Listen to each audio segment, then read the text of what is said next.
Chers amis, bonjour. Je suis parti chercher un emballage dont j'avais besoin. Chers amis, bien le bonjour. Eh bien, après quelques semaines de séparation où je n'ai pas fait de live, je récidive agréablement par cette belle journée également, magnifique. Nous allons aborder aujourd'hui quelque chose sur lequel je reviens un petit peu. J'avais déjà dû aborder le sujet et je voudrais y revenir parce que je trouve ça tellement important que ça vaut la peine de s'y arrêter et de bien comprendre le principe.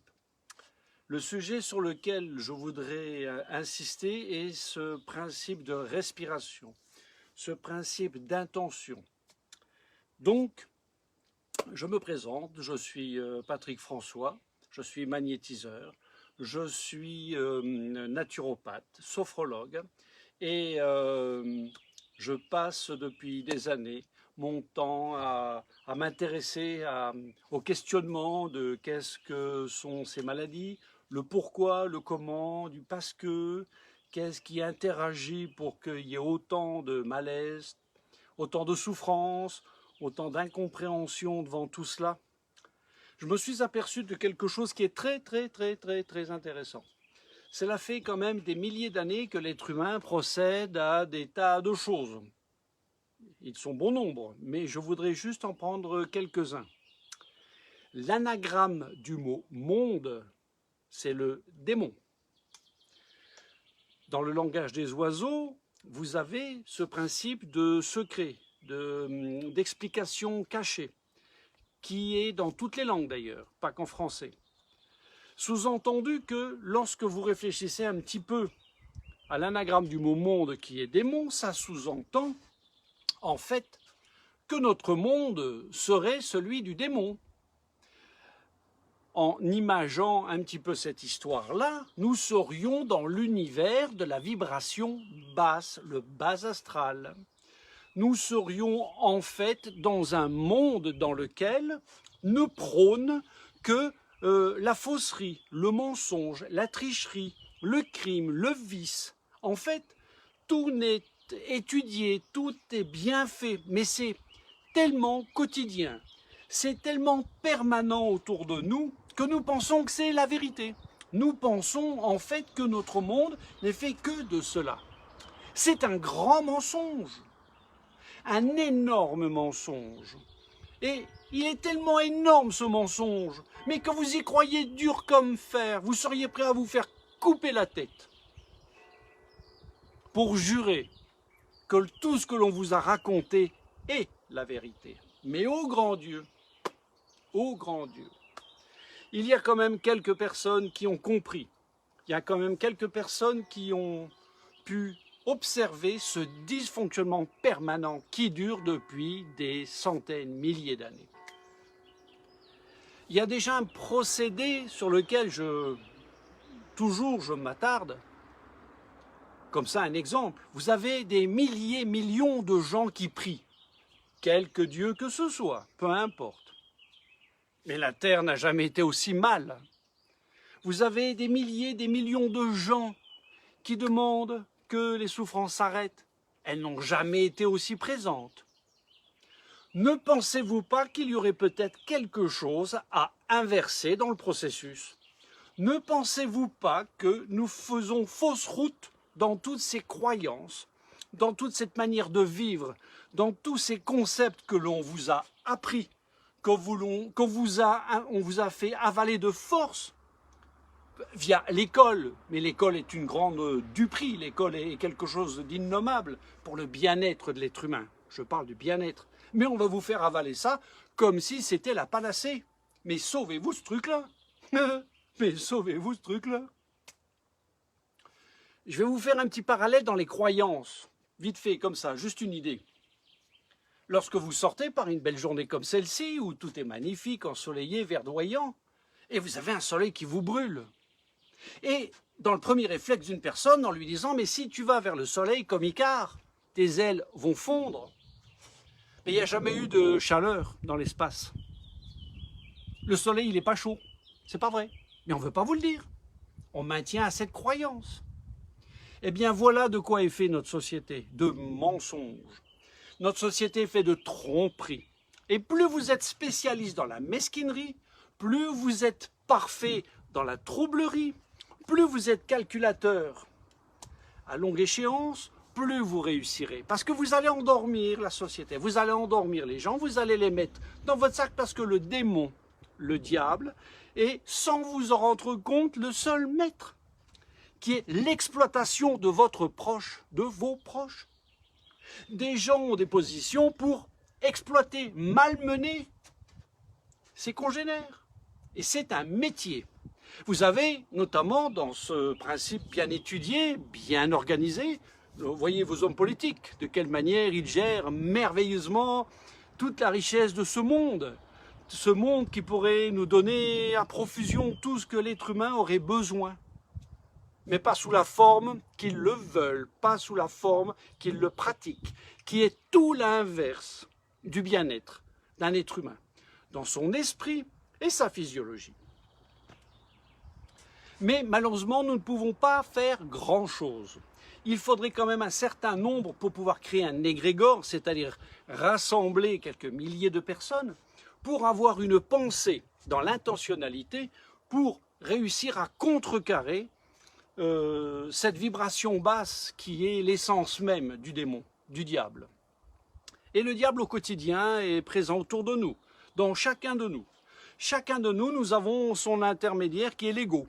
Ben oui, l'ego, c'est une petite part du diable qui est en nous et ben, il nous convient bien. On joue avec notre fierté, notre orgueil, notre vanité, notre jugement. Il faut juger. On ne connaît rien, mais on va juger. Voilà, voilà, c'est un sport mondial. Il faut juger. Voilà.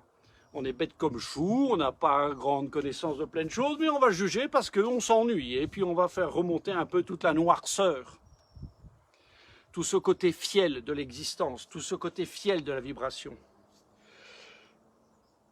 Ce n'est qu'une observation, ce n'est qu'une petite explication de ce milieu malsain, ce milieu putride, ce milieu qui ressemble plus à une fosse septique qu'à un jardin d'Éden, vous en conviendrez. Eh bien, ma foi, il faut en prendre conscience. Eh bien oui, soyez réalistes, faites comme vous voulez. Mais une belle chose que vous voyez finira forcément en poussière ou en purin, en terreau. Voilà, mangé par les vers.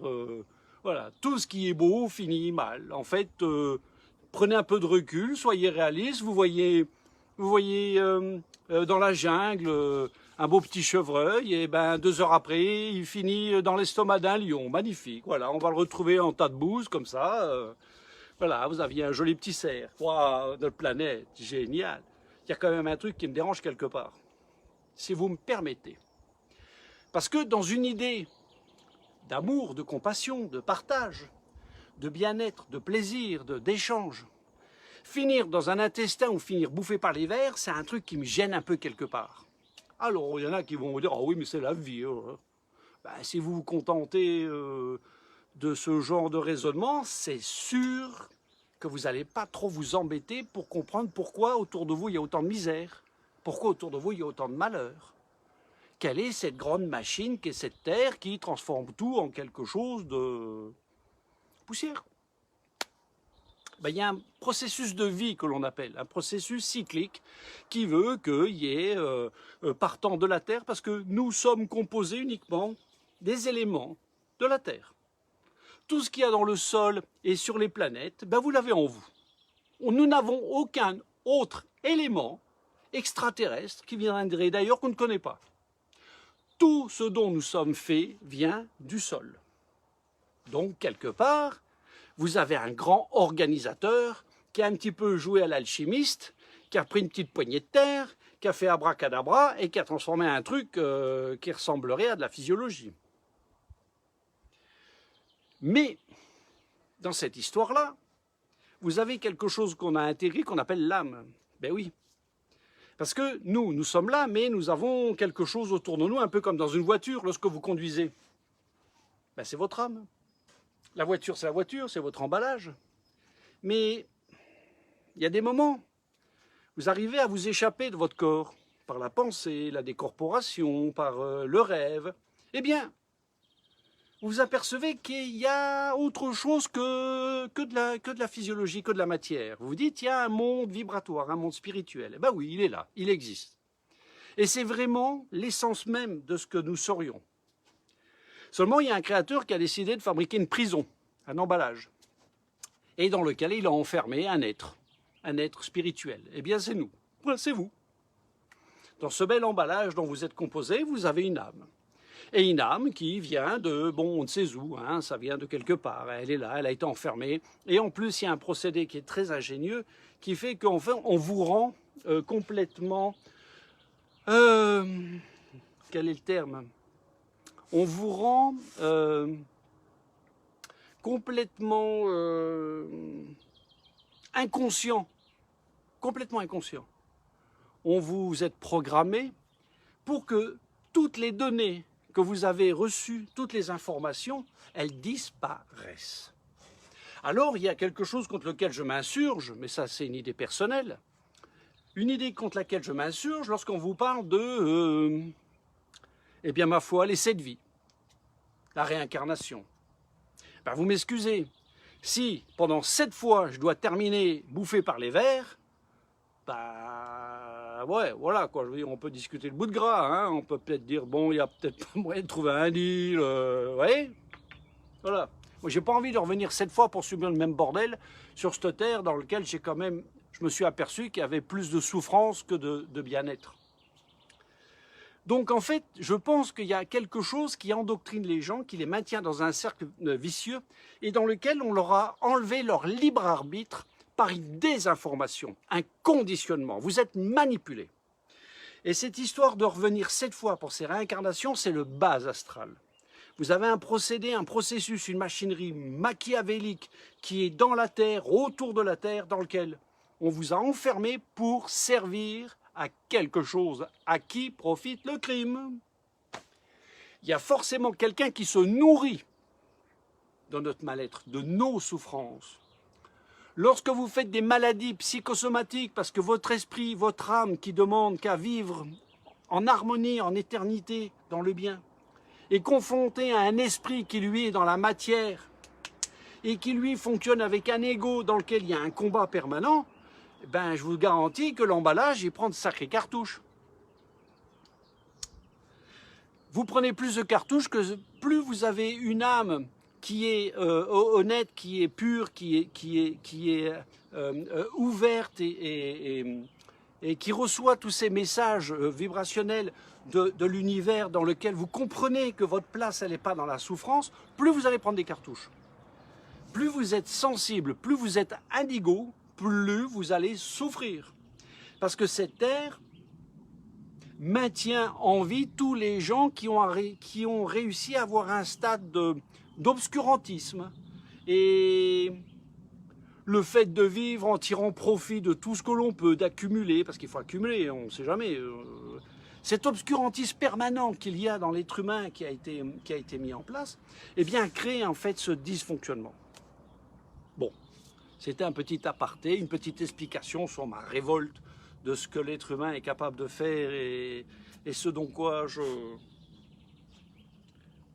je n'adhère pas, car c'est trop dur de voir cette ineptie, cette méchanceté gratuite, ces calculs cupides, toutes ces choses innommables que l'être humain est capable de faire, sans une once de pitié, sans une once de réflexion, uniquement pour posséder.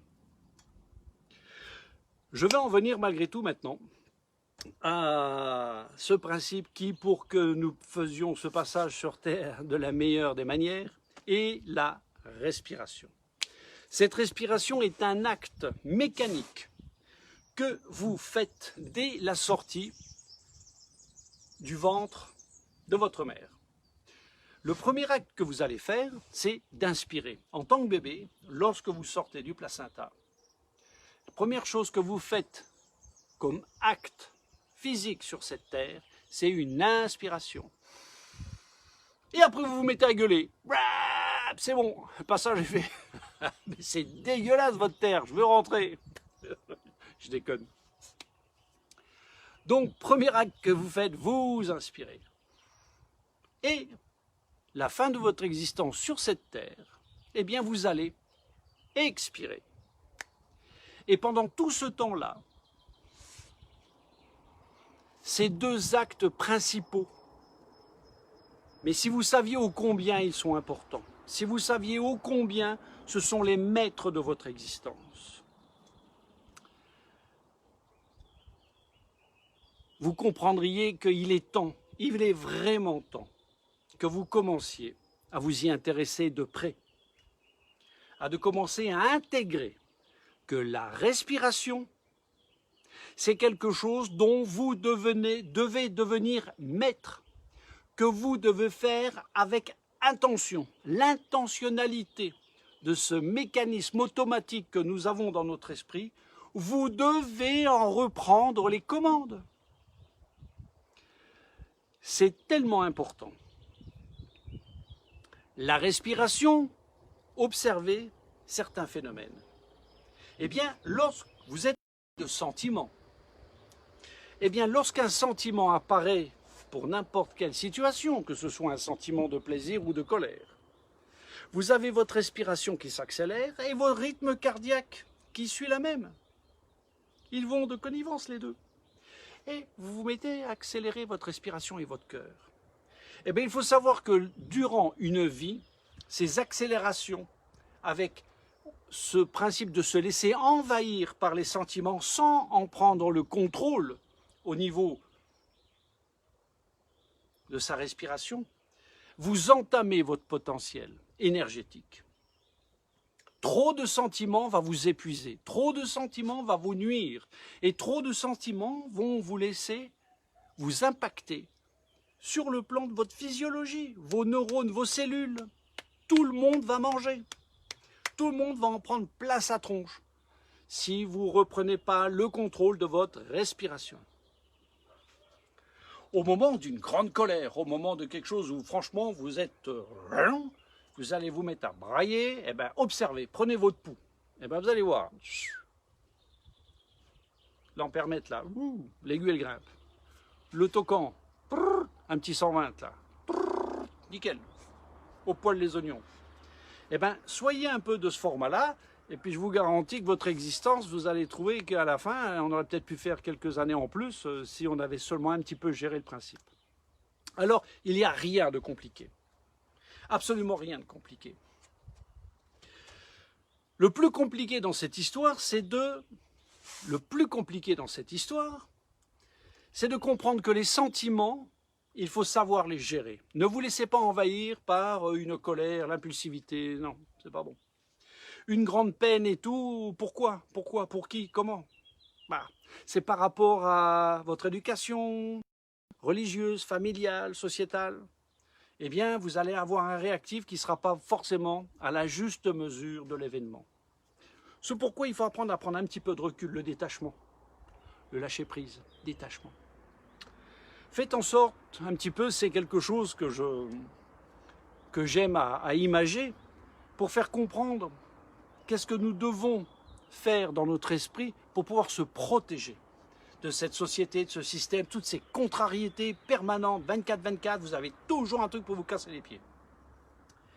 Eh bien, arrêtez de réagir. Arrêtez de réagir. J'aime à représenter quelque chose comme une grande table, comme dans un château, comme un chevalier, et vous êtes le roi. Vous êtes assis sur un trône et vous êtes de marbre. Vous n'avez pas de sentiments, vous n'avez pas d'émotions, vous n'êtes capable que de décision. Et tous les sentiments et émotions, transformez-les en chevaliers. Autour de la table, installez tous ces chevaliers et émotions. Ça vous fait une grande table. La colère, la haine, la pitié, le jugement, allez-y, installez-les. Mettez tout le monde en place. Mettez tous ces sentiments, habillez-les en chevaliers. Et faites-les prôner à cette table. Et vous, en tant que roi, décideur de la situation, vous allez vous servir de chacun de l'un d'entre eux au moment opportun. Mais vous n'allez pas le garder. Quand vous avez fini de vous servir, par exemple, de la colère, vous la remettez à sa place, mais vous ne la gardez pas. Elle n'est pas à vous. Vous l'avez utilisée parce que vous en avez eu besoin. Et c'est humain, quoique. et vous la remettez à sa place. Et vous reprenez votre place froid. Vous pensez, c'est tout. Pas d'émotion, pas de jugement. Vous pensez. Et vous prenez des décisions. Vous êtes le roi. Vous décidez. Mais vous n'avez pas de sentiment. Pour arriver à faire ce genre de choses, il faut visualiser. Il faut déjà visualiser le roi, sa couronne, avec cette robe, ce manteau, avec un chaise confortable. Un vrai roi, le vrai roi, un roi, comme dans les châteaux, le vrai roi. Et une grande table, une très grande tablée, sur laquelle vous allez nommer chaque sentiment à leur tour. Faites-le, amusez-vous à le faire. Vous pouvez même prendre un papier, un crayon et mettez les sentiments. Il faut savoir qu'autour du sentiment, vous allez créer une émotion. Si c'est la colère, vous allez avoir la frustration, la vexation, voilà, autour de la colère, du sentiment colère, vous allez avoir l'émotion. Donc toutes les émotions du sentiment, vous allez un petit peu les cerner. Mais à leur place. Là-bas, c'est pas à moi. Là, ici, il n'y a rien. Essayez de le faire, vous allez voir, c'est très intéressant. Et une deuxième chose, pour arriver à utiliser ce schéma, à utiliser cette technique de se détacher des événements, de se détacher de la souffrance, de la peine, même de la joie. Excessive, elle peut vous nuire. Tout ce qui est excessif va entraver votre équilibre, va entraver votre sérénité, dirons-nous. Vous allez forcément avoir une répercussion de quelque chose. Une trop grande colère, vous pouvez très bien choper une crise de foie. Mais pas aujourd'hui, demain, après-demain. Mais vous n'allez pas le mettre sur le compte de la contrariété ou de la colère que vous avez eue. Eh bien, sachez que la joie, c'est la même chose. J'ai même connu une personne qui avait gagné au loto, qui est morte d'un arrêt cardiaque. Trop grande joie. Donc, reprenez conscience de tout cela. Et qu'est-ce qui va vous permettre de pouvoir gérer cette situation au mieux? Ça va être la manière dont vous allez canaliser votre respiration. La respiration, vous devez comprendre une chose, c'est que c'est 30% d'oxygène, un petit peu de gaz différent, et le reste est de l'énergie. Dans ce que vous allez renifler, inspirer. Eh bien, c'est un peu comme un tube de dentifrice. Vous avez le blanc et le rouge, la matière et l'énergie, le chi, l'éther, le prana, qui est une composante de ce qui nous entoure, mais dont nous n'avons pas conscience étant donné que nous avons un esprit, une éducation très limitative. Il ne faut pas s'attarder là-dessus, pas bon. Mais il faut savoir qu'autour de vous, Nikola Tesla d'ailleurs l'a utilisé et s'est attiré les foudres de ces industriels du monde pour finir clochard dans une chambre d'hôtel, par exemple. Lui qui a découvert quelque chose de plus que merveilleux qui aurait pu rendre l'être humain et cette terre avec bien d'autres aspects. Eh bien non, on l'a détruit. Faut pas le savoir, faut pas raconter les choses. Et bien là, moi je vous en dis une.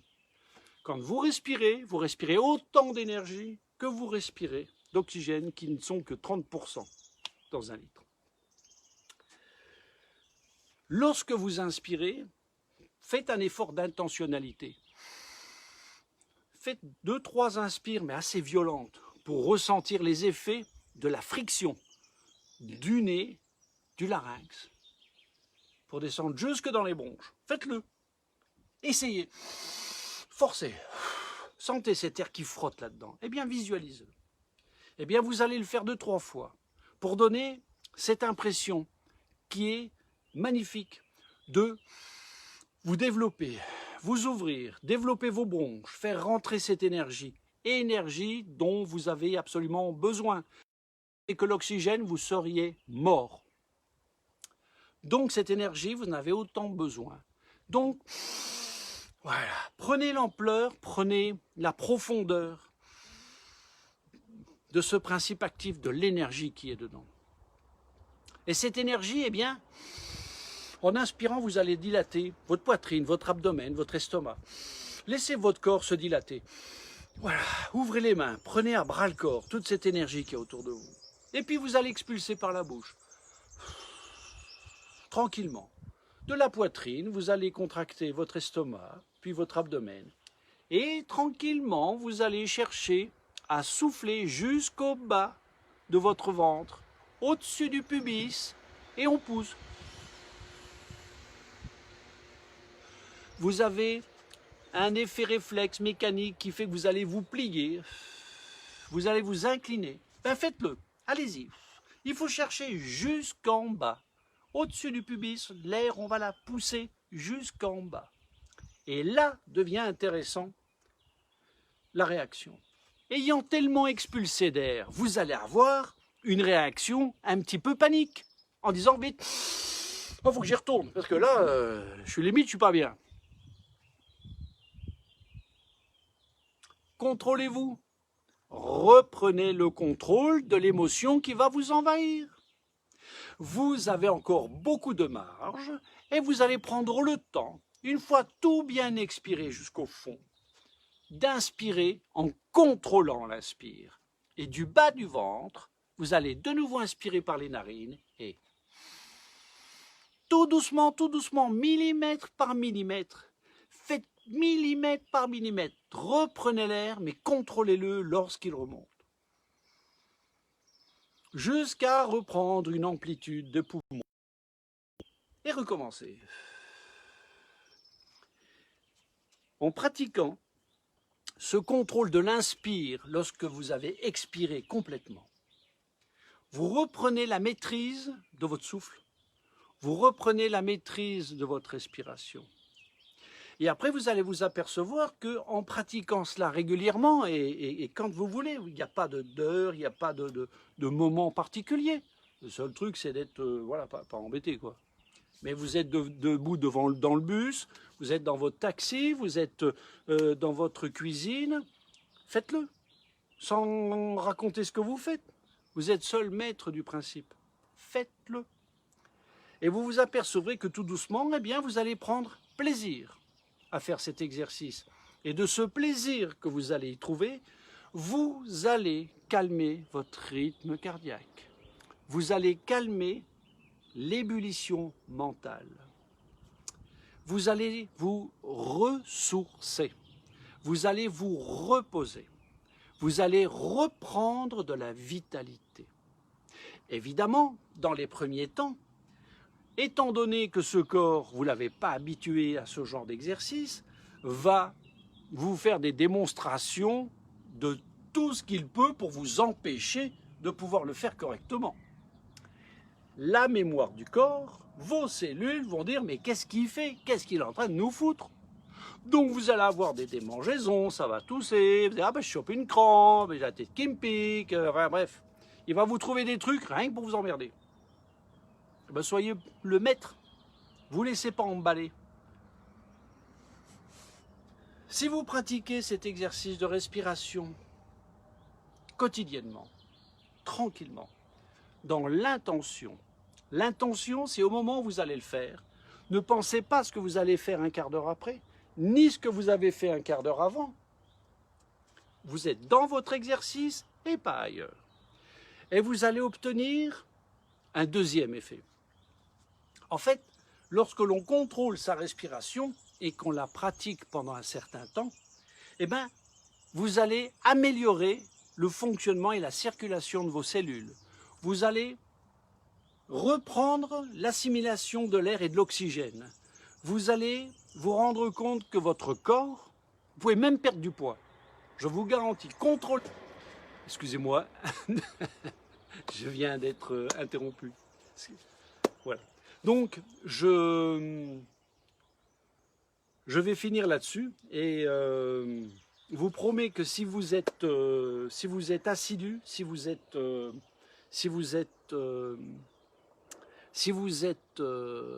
comment dire, intéressé, vous pouvez également me contacter.